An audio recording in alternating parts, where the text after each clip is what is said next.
ఆంధ్ర ప్రజల ప్రేమకు కూడా కండిషన్స్ ఉండవు. అసలు ఉత్తరాంధ్ర అంటేనే ఒక తెలుగుదేశం పార్టీ కంచుకోట. పౌరుషాలకి పోరాటాలకి మారు పేరు శ్రీకాకుళం జిల్లా. తెలుగుదేశం పార్టీ హయాంలో ఉత్తరాంధ్రాని జాబ్ క్యాపిటల్ ఆఫ్ ఇండియాగా చేస్తే ఈ సైకో జగన్ పరిపాలనలో ఉత్తరాంధ్రాని గంజాయి క్యాపిటల్ ఆఫ్ ఇండియాగా ఈ రోజు మార్చేసే పరిస్థితి. అసలు ఉత్తరాంధ్ర ఊపే వేరు. గరిమెల సత్యనారాయణ గారు, సర్దార్ గౌతు లచ్చన్న గారు, ఎర్రం నాయుడు గారు పుట్టిన గడ్డ ఈ శ్రీకాకుళం గడ్డ.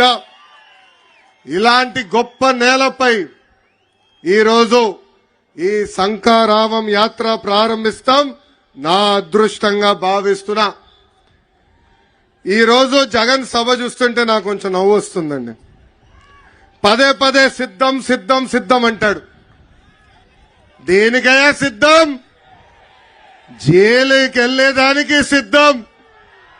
జైలుకు పంపించేదానికి మీరు సిద్ధమా అని ప్రజలందరూ నేను అడుగుతున్నా.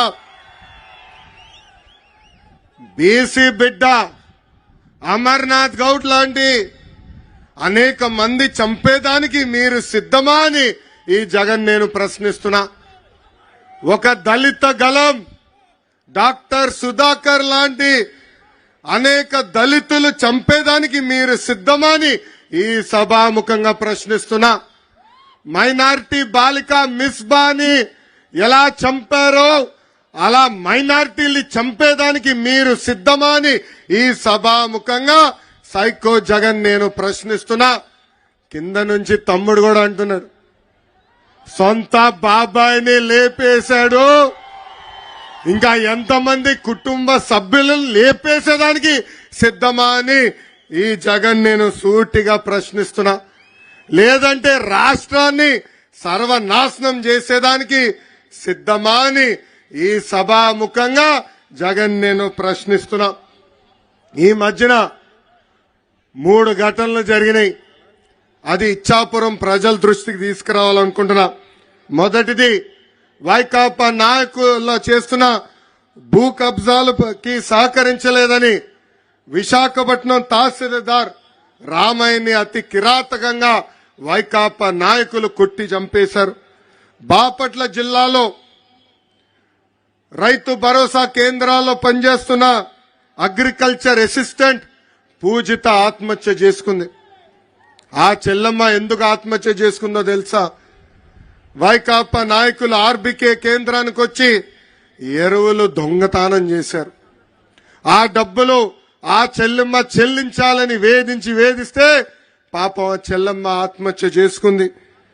ఇంకా అంతేకాదు, విజయనగరం జిల్లాలో పంచాయతీరాజ్ డిపార్ట్మెంట్ లో పనిచేస్తున్న ఒక జేఈ రామకృష్ణ ఏకంగా ఆ ఫ్యాన్ కే ఉరేసుకుని చనిపోయాడు, ఆత్మహత్య చేసుకున్నాడు. ఆ రామకృష్ణ గారు చేసిన తప్పేంటో తెలుసా? ప్రజలకు అండగా నిలబడతాం. వైకాపా నాయకులు అక్కడ ఉన్న సిమెంట్ ఇనుప దొంగతనం చేసుకుని వెళ్తే వాళ్ళ పైన అడ్డంగా తిరిగినందుకు ఆయన వేధించి ఆత్మహత్య చేసుకునే పరిస్థితి తీసుకొచ్చింది ఈ ప్రభుత్వం. జగన్